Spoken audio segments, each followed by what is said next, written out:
Sir, இப்போது diabetic அப்படிங்கிற நீரிழிவு நோய்ங்கிறது உலகத்தினுடைய மிகப்பெரிய அளவில் நோய்களினுடைய முதன்மை இடத்தில் இருக்கக்கூடிய நோயாக அது பார்க்கப்படுகிறது.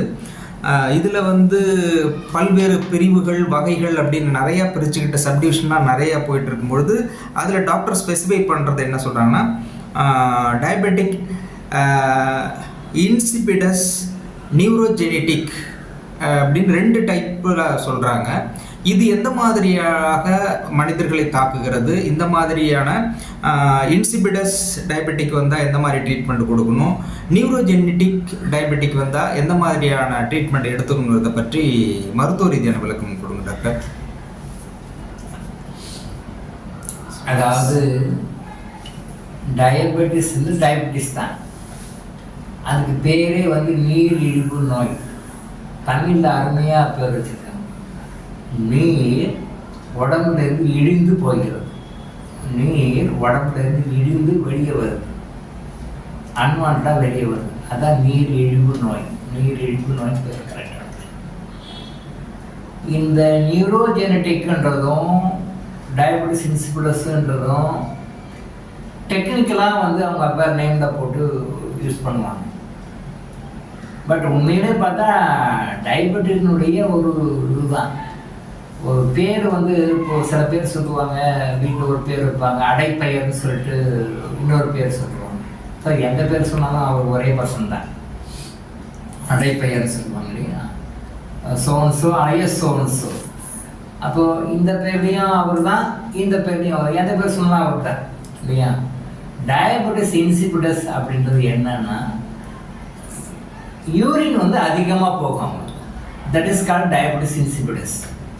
அது டயபெட்டிஸோட ஏர்லி ஸ்டேஜ்னு சொல்லலாம். Diabetes insipidus, diabetes mellitus. இன்னைக்கு டயபெட்டிஸ் மெலிட்டஸ் பற்றி தான் நிறைய பேசிட்டு இருக்கோம். இந்த டயபெட்டிஸ் மெலிட்டஸ்க்கு நிறைய சிம்டம்ஸ் இருக்குது. அந்த சிம்டம்ஸ் எல்லாருக்கும் ஒரே சிம்டம்னு இப்போ ஒரு டயபெட்டிஸ் மெலிட்டஸ்க்கு 20 சிம்டம்ஸ் இருக்குன்னு வச்சுங்களேன். இந்த 20 சிம்டமும் எல்லாருக்கும் ஒரே மாதிரி இருக்காது. ஒருத்தருக்கு 2 சிம்டம் இருக்கும், ஒருத்தர் 4 சிம்டம் இருக்கும், ஒருத்தர் 6 சிம்டம் இருக்கும், ஒருத்தருக்கு 3 சிம்டம்ஸ் இருக்கும். அப்படி மாறி மாறி இருக்கும். ஸோ எல்லாமே டயபெட்டிஸ் மெலிட்டஸ் எல்லாம் அஃபெக்ட் ஆனவங்க. டயபெட்டிஸ் இன்சிபிடஸ் அப்படின்னா என்னென்னா, இந்த டயபெட்டிஸ் மெலிட்டஸ் சிம்டம்ஸ் நிறைய இருக்காது. பட் யூரின் மட்டும் ஃப்ரீக்வெண்ட்டாக நிறைய போயிட்டே இருக்கும். வால்யூம் ஆஃப் யூரின் நிறைய போகும், ஃப்ரீக்வன்சி ஆஃப் யூரினேஷன் அதிகமாக இருக்கும். ஃப்ரீக்வன்சி ஆஃப் யூரினேஷன் நிறைய அடிக்கடி யூரின் போயிட்டே இருப்பார். வால்யூம் ஆஃப் யூரினும் நிறைய குவான்டிட்டி அதிகமாக போகும், நிறைய போயிட்டு இருக்கும். So this is called diabetes இன்சிபிடஸ்ன்னு சொல்லுவாங்க. அதால் இப்போ இது பிரித்து வச்சுருக்காங்க, diabetes insipidus. But Siddha Ayurveda பொறுத்த வரைக்கும் இது நீரிழிவுள்ள ஒரு வகை, அவ்வளோதான். அது வெவ்வேறு வகையே வரும். அது வாரத்தை கப்பத்து சம்மந்தப்பட்டு பிரித்து வரும், அது வேறு மேட்டர். பட் இவங்க அலப்பதியில் வரும்பொழுது டயபெட்டிஸ் இன்சிபிடஸ் அப்படின்னா யூரின் அதிகமாக போகும், அவ்வளோதான். இந்த டயபெட்டிஸ் இன்சிபிடஸ் ஸ்டேஜ்லேயே கரெக்டாக கண்டுபிடிச்சி முறையாக மாற்றணும். மெலிட்டஸ் போகாமல் கட் பண்ணிட்டேன். இந்த டயபெட்டிஸ் இன்சிபிடஸில் அதை கண்டுக்காமல் விட்டுட்டு அசால்ட்டாக விட்டுட்டாங்கன்னா இதுதான் பின்னாடி டயபெட்டிஸ் மெலிட்டஸாக மாறும். சில பேருக்கு டைரெக்டாக டயபெட்டிஸ் மெலிட்டஸ் ஸ்டார்ட் ஆகிடுது. சில பேருக்கு டயபெட்டிஸ் இன்சிபிடஸாக இருந்து பல வருடங்கள் கழிந்து அதுக்கு பிறகு அது டயபெட்டிஸ் மெலிட்டஸாக மாறும். இது அவங்களுடைய கர்மாவை பொறுத்து, அவங்களுடைய சொந்த கர்மாவை பொறுத்து இது மாறும். நல்லா புரிஞ்சுக்கோங்க. டயபெட்டிஸ் மெலிட்டஸ் டைரெக்டாகவும் சில பேருக்கு வரும், சில பேருக்கு டயபெட்டிஸ் இன்சிபிடஸாக அப்புறம் மெலிட்டஸாக மாறும். டயபெட்டிஸ் இன்சிபிடஸ்னா ஒன்றும் பயப்பட தேவையில்லை, யூரின் நிறைய போகும், அவ்வளோதான் விஷயம். அது டயபெட்டிஸ் மெலிட்டஸ்க்கு உண்டான கடவுள் கொடுக்குற அறிகுறி. டயபெட்டிஸ் வரப்போகுதுக்கான அறிகுறி. இதுவும் டயபெட்டிஸ் மெலிட்டஸ்க்கே ப்ரீ டயபெட்டிஸ் அப்படின்ற மாதிரி ஒரு ஸ்டேஜ் கொண்டு ப்ரீ டயபெட்டிஸ் சொல்லிட்டு அதுக்கு ஒரு மெஷர்மெண்ட் கொடுக்குறாங்க. வேர்ல்டு ஆர்கனைசேஷனையும் மற்ற இடத்துலையும் டயபெட்டிஸ் மெலிட்டஸ்க்கு ப்ரீ டயபெட்டிஸ் ஸ்டேஜ் அப்படின்னு சொல்லிட்டு ஒரு மெஷர்மெண்ட் வேல்யூ கொடுக்குறாங்க. பட் அதை விட முக்கியமான ஏர்லி ஸ்டேஜ் டயபெட்டிஸ் இன்சிபிடஸ். அப்போ டயபெட்டிஸ் இன்சிபிடஸ் சில பேருக்கு மெலிட்டஸாக மாறும். அப்போ அவங்க என்ன பண்ணணும், டயபெட்டிஸ் இன்சிபிடஸாக இருக்கும் பொழுதே போயிட்டு மாத்திரை இதெல்லாம் சாப்பிடாம தியானம், யோகம், மூலிகை மருந்துகள் இந்த மாதிரி முறைகள்லாம் போயிட்டு மேனேஜ் பண்ணி கரெக்ட் பண்ணிட்டாங்கன்னா டயபெட்டிஸ் இன்சிபிடஸ் இந்த சைட் பண்ணலாம். ரொம்ப ஈஸி, ரொம்ப சுலபம். டயபெட்டிஸ் இன்சிபிடஸ் ஸ்டேஜ்லேயே அந்த டயபெட்டிஸை வேற இருக்கிறது ரொம்ப சுலபம். அதை அப்பவே முடிச்சுட்டா டயபெட்டிஸ் பின்னால் வரத்துக்கு வாய்ப்பே கிடையாது. அதனால தயவு செய்து டயபெட்டிஸ் இன்சிபிள் ஸ்டேஜிங் யாராவது சொன்னாங்கன்னா டயபெட்டிஸ் ஸ்டேஜிங் ரிப்போர்ட் வந்துடுனா இன்சிபிள் ஸ்டேஜ்லேயே ரொம்ப ரெக்ரெஸ்ஸாக முயற்சி பண்ணி அதோட ஸ்டாப் பண்ணி கட் பண்ணுங்க, அடுத்தது மெலிட்டஸ்க்கு வராதிங்க. நியூரோஜெனடிக் அப்படின்றது என்னன்னா நர்வஸ் சிஸ்டம் பாதிக்கனால டயபெட்டிஸ் வருது.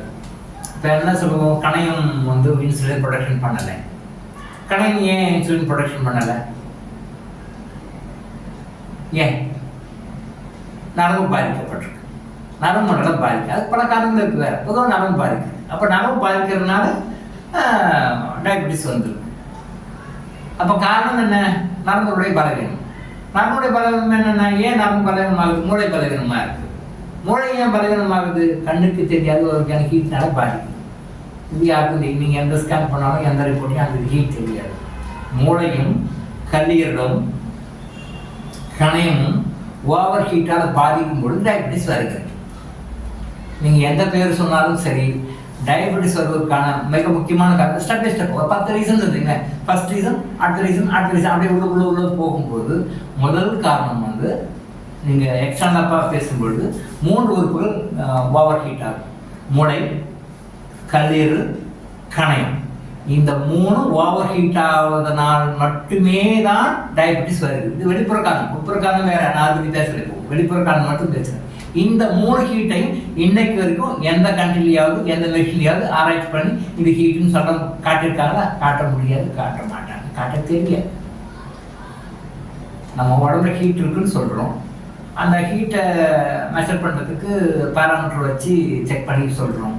ஓகே ரைட், ஆமாம் இவ்வளோ ஹீட் இருக்குது, 90 டிகிரி இருக்குது, 95 டிகிரி இருக்குது, 100 டிகிரி இருக்குன்னு செல்சியஸில் பார்த்து சொல்கிறோம். Okay right. இந்த ஹீட்டை பார்க்கக்கூடிய எக்யூப்மெண்ட் இன்னைக்கு வரைக்கும் யாரும் கண்டுபிடிக்கல. கல்லீரல் இவ்வளோ ஹீட்டாக இருக்கு, மண்ணீரல் இவ்வளோ ஹீட்டாக இருக்கு, பிரெயின் இவ்வளோ ஹீட்டாக இருக்கு, பேங்க்ரியாஸ் இருக்கின்ற கணினி இவ்வளோ ஹீட்டாக இருக்கு அப்படின்னு சொல்லி கண்டுபிடிக்கக்கூடிய ஹீட்டை மெஷர் பண்ணக்கூடிய கருவி இன்னைக்கு இருக்கு. டில் டுடே எந்த நாட்டையும் எந்த விஞ்ஞானியும் இதற்கு கண்டுபிடிக்கல, எந்த மருத்துவரும் கண்டுபிடிக்கல.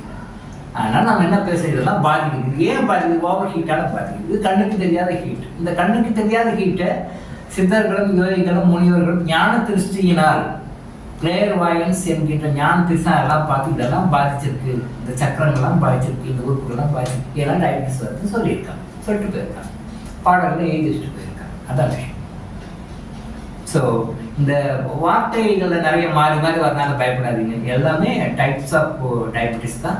டைப்ஸ் ஆஃப் டயபெட்டிஸ் எதுவாக இருந்தாலும் அதை க்யூர் பண்ணுற முறை வந்து அடிப்படை முறை நம்ம அடிக்கடி நிறைய வீடியோஸ் சொல்கிற முறைகள்.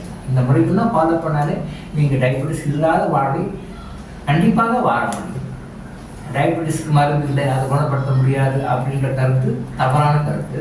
அதை முழுவதுமாக குணப்படுத்தி உங்களுக்கு நீங்களே குணப்படுத்தி ஆரோக்கியம் எப்பொழுதும் இருக்க முடியும். இந்த விஷயத்தை புரிஞ்சுக்கணும். டாக்டர் இளங்கோ ஆயுஷ் ஹாஸ்பிட்டல் வழங்கும் விழிப்புணர்வு இது.